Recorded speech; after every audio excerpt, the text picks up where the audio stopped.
Selamat datang kembali di channel Review Film. Pada kesempatan kali ini kita akan mereview sebuah film Korea yang berjudul Round Up. Film ini menceritakan sekelompok polisi yang berjuang untuk menumpas kejahatan penipu di Korea. Seseorang pebisnis bernama Yongki hendak membeli sebidang tanah dengan maklar yang bernama Om Joni. Ternyata Yongki ditipu dan dipukuli di dalam mobil.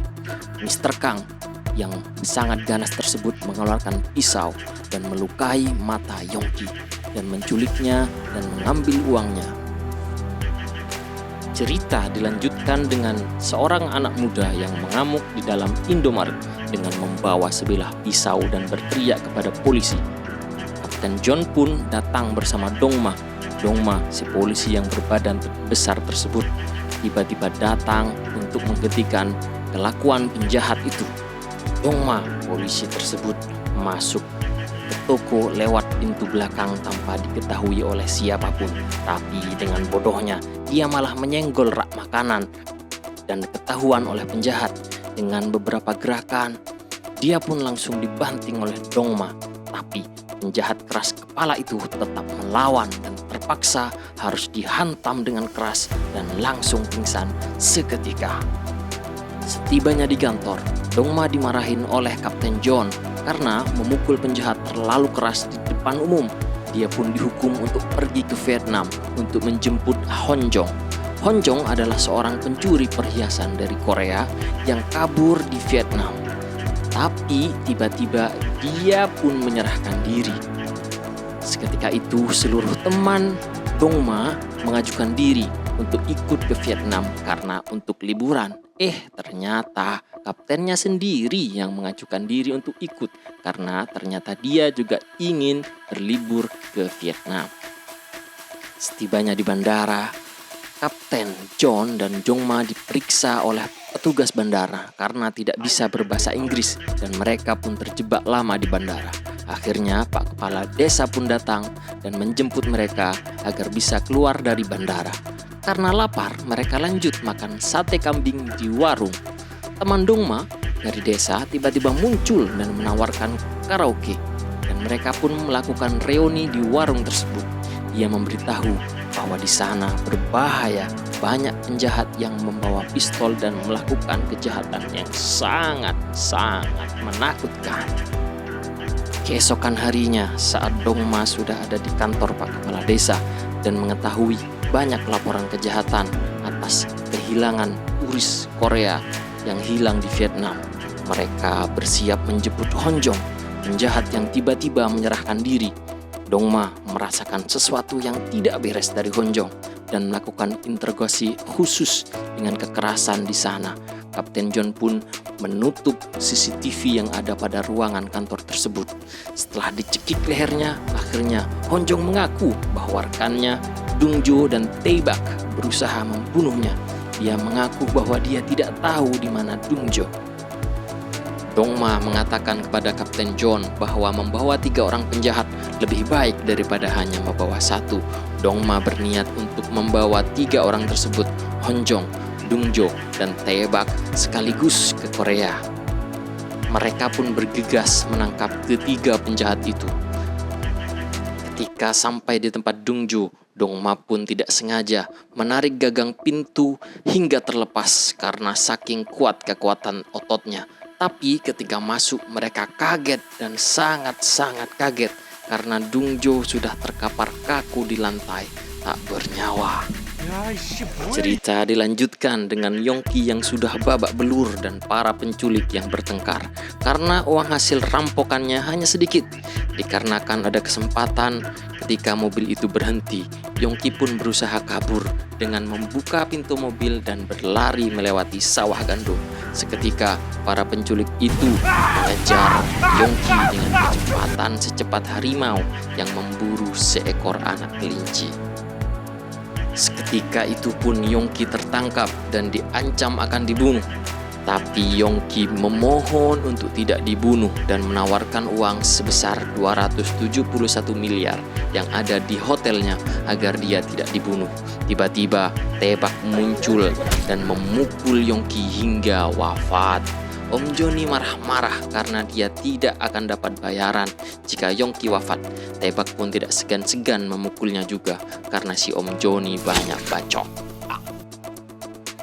Pada malam harinya mereka mengubur Yongki dan Om Joni di belakang pabrik kapas milik kepala desa dan membagikan hasil curiannya yang senilai 271 miliar secara merata. Tae-bak mengambil paspor Yongki dan mengambil fotonya. Setelah itu mengirim foto tersebut kepada ayah Yongki dengan meminta tebusan sebesar 10 triliun rupiah. Tapi ayah Yongki yang bernama Choi tidak mengirimkan uang tersebut.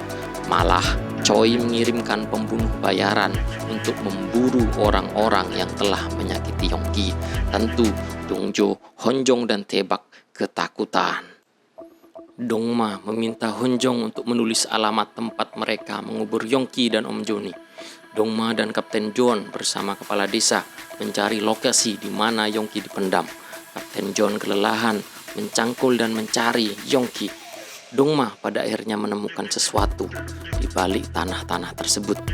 Ternyata yang ditemukan adalah 2 bungkus kresek yang berisi Yongki dan Om Joni.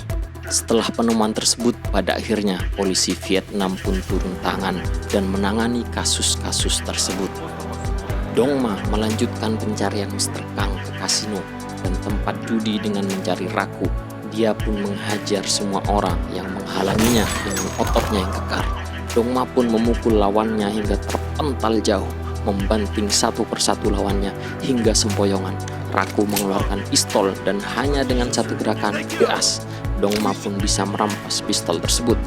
Dongma pada akhirnya bisa mendapatkan informasi tentang Mr. Kang di mana lokasinya sekarang. Cerita berlanjut dengan Mr. Kang yang sudah kehilangan uangnya dan sedang dijebak oleh para pembunuh bayaran di rumahnya. Pertarungan pun tak terhindarkan, memperebutkan uang 271 miliar hasil curian mereka. Mr. Kang berhasil mengalahkan seluruh pembunuh bayaran dan menelpon ayah Yongki, yaitu Choi. Lalu Dongma pun datang dengan terlambat ke rumah Mr. Kang dan kaget karena banyak orang yang telah pingsan setelah berkelahian sengit dengan Mr. Kang.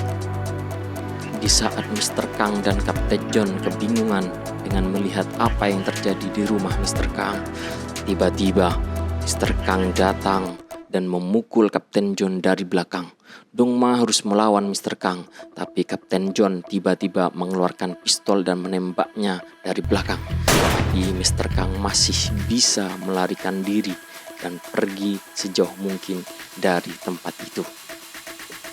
Cerita dilanjutkan dengan sebuah adegan di mana Kapten John dirawat di rumah sakit karena dipukul dengan keras oleh Mr. Kang. Pak Kepala Desa tiba-tiba datang dan menyuruh mereka berdua untuk pulang ke Korea karena telah menyebabkan banyak masalah di Vietnam. Polisi Vietnam pun datang marah-marah dengan menunjukkan surat pengusiran deportasi kepada Dongma dan Kapten John. Mereka berdua akhirnya pulang. Tapi Kapten John marah-marah karena dia ingin balas dendam kepada Mr. Kang yang telah menyakitinya. Ternyata Dongma tahu bahwa Mr. Kang sekarang sudah pindah ke Korea.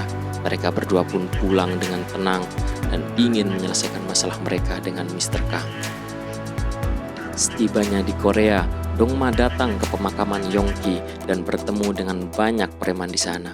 Dongma pun bertemu dengan ibu Yongki dan ibu Yongki pun mengucapkan terima kasih telah menemukan jasad anaknya. Dongma seketika itu mendapatkan informasi tentang keberadaan Mr. Kang dan segera menyelidikinya. Setelah perjalanan yang panjang dan menegangkan, akhirnya Dongma pun bisa bertemu dengan Mr. Kang di dalam bus malam. Dongma sangat jengkel dan ingin segera menghajar Mr. Kang. Mereka saling pukul dan penjahat itu menggunakan belati tajam untuk melukai Dongma. Tapi polisi itu menendang dengan keras dan melempar penjahat tersebut ke kaca bus. Mr. Kang kewalahan dan menyerang polisi dengan membabi buta. Penjahat itu tidak mau kalah dan tetap memukul Dongma. Sampai pada akhirnya Dongma menendangnya dengan keras hingga terpental keluar bus malam.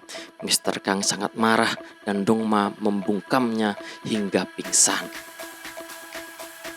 Cerita ini pun berakhir Cerita diakhiri dengan datangnya seluruh polisi beserta Kapten John untuk menangkap Mr. Kang. Berakhirlah cerita kejahatan ini, sedangkan teman Dongma mendapatkan uang curian Mr. Kang tersebut yang bernilai 271 miliar. Para polisi merayakan hari itu dengan pesta makan daging di warung Pak Kepala Desa, dan Dongma pun mendapat bonus dan kenaikan pangkat. Cerita ini diakhiri dengan bahagia karena sesuatu yang buruk pasti akan dimusnahkan oleh sebuah kebajikan.